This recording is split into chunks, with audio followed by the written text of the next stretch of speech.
İxlaslı olmağa kömək edən ən böyük səbəblərdən biri, sən biləsən ki, sən nə edəcəksənsə, nə iş görəcəksənsə, birinci növbədə Allahın razılığıdır hər bir əməldə. Çünki mükafatlandıran da Allahdır, etdiyimiz günahlara görə cəzalandıran da Allahdır. Və o gündə, qiyamət günü, Maliki yevmiddin, din gününün sahibi olan Allah yalnız o mükafatlandıracaq. Və sən də biləsən ki, o gün Allah Taala bəzi insanlara xitab edəcək, riyakarlara, yəni ixlaslı olmayanlara. Allah onlara xitab edəcək. Deyəcək ki, bu dünyada kimin üçün əməl etmişdinizsə, gedin onların yanına.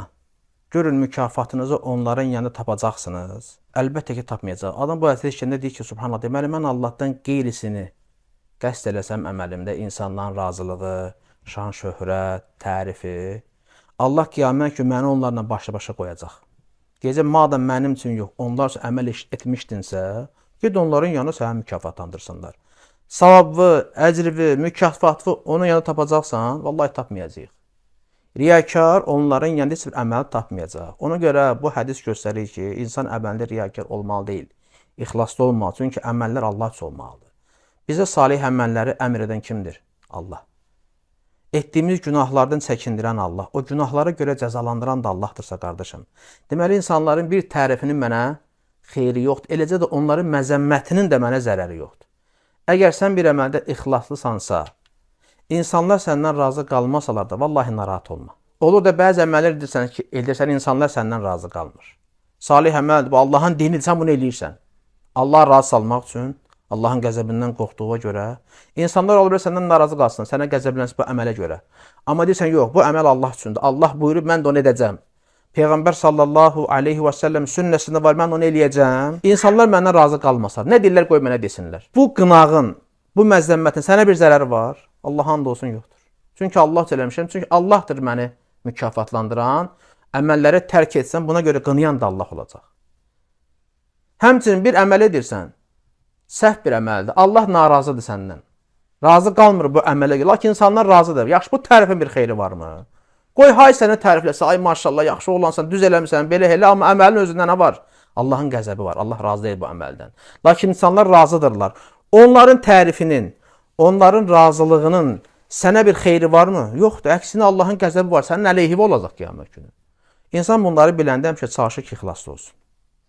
İxlaslı olan qulları da Allah sevər. Allah Subhanahu taala biləsən, iblislə diyaloqunda nə deyir iblisə? İblis and etsə ki, mən sənin qullarını yoldan çıxaracağım. Allah da nə deyir? Deyir, yalnız ixlaslı olanlardan başqa, sən onlara toxuna bilməyəcəksən. Sənin onlara zərəri toxunmaz. Və bu şeydə alimlər buyurublar ki, insanın vəsvəsələrdən qurtulmasının ən gözəl yollarından biri, elə müalicə növüdür, insanın ixlaslı olmasıdır. Bəzən insan üçün vəsvəsələr gəlir. Deyir ki, qardaş, hər əməlini çalış ixlaslı ol. İxlaslı artıq inan ki, o vəsvəsələr sənə toxunmasın. Və sən bunu biləndən sonra təbii ki, qardaş, ixlaslı olacaqsan və biləcəksən ki, əməllər yalnız Allahın rızasını qazanmaq üçündür. Hansı əməl olursa olsun, istəyir böyük bir əməl olsun, istəyir kiçik bir əməl olsun. Əgər sən Allah'a razı salmaq istəyirsənsə, əməl Allah üçün olmalıdır. Fərqi yoxdur, nə əməl olursa olsun. İnsanlar narazı qalsalardır. Sən ona məhəl qoymayacaqsan, əməl edəcəksən. Bax, bu səni ixlaslı olmağa yardım edir. Yəni, etdiyin əməldə birinci növbədə Allahın razılığıdır. Kim nə deyir desin. İnsanların tərifi də səni aldatmasın. Heç bir faydası yoxdur, əgər Allah səndən razı deyilsə. Ona görə dilləri tək bir nəfəri razı salmaq, yəni bir varlığı razı salmaq rahatdır, yoxsa milyonlarla, minlərlə. Allah təkdir, düzdürmü? Təkdir, amma insanlar çoxdur, düzdür? Sən Allah'a razı salsan, insanlar səndən razı qalacaq.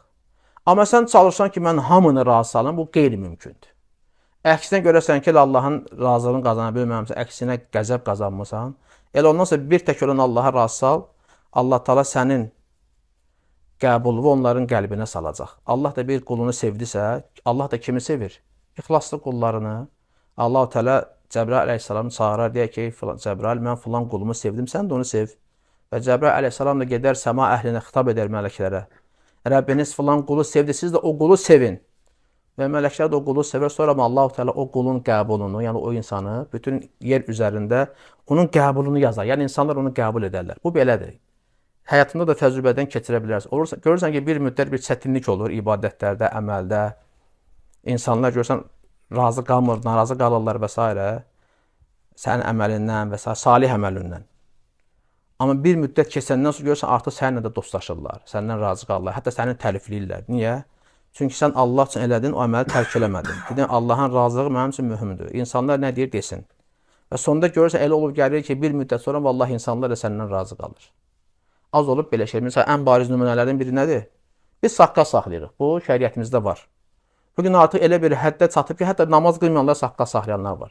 Dinsiz, imansız ki, saqqal saxlayır. Əvvəl nə idi? Buna pis baxırlar. Lakin bugün buna moda kimi baxırlar. Hər bir halda bizim lehimizə işləyir. Artıq görürsən, saqqal məsələsi əvvəl kimi belə çətin deyil. İndi belə deyək də, əvvəllər saqqal saxlamaq çətin idi. Düzdür, qardaş? Bir müsaban cavan oğlandı və ya müəyyən bir yaşa gəlib saqqal saxlayırsa, insanlar həmən qəbul eləmirdilər. Lakin bir müddət keçəndən sonra səndən razı qaldılar, səni sevdilər, sənə hörmət elədilər. Hətta dedilər ki, sənin kimi müsəlman əsl müsəlmandır. Belə müsəlman olmaq lazım. Lakin dünənə qədər nə deyirlər? Məsələn, Vahabidir, saqqal saxlayır və s. Saqqala görə pul alır.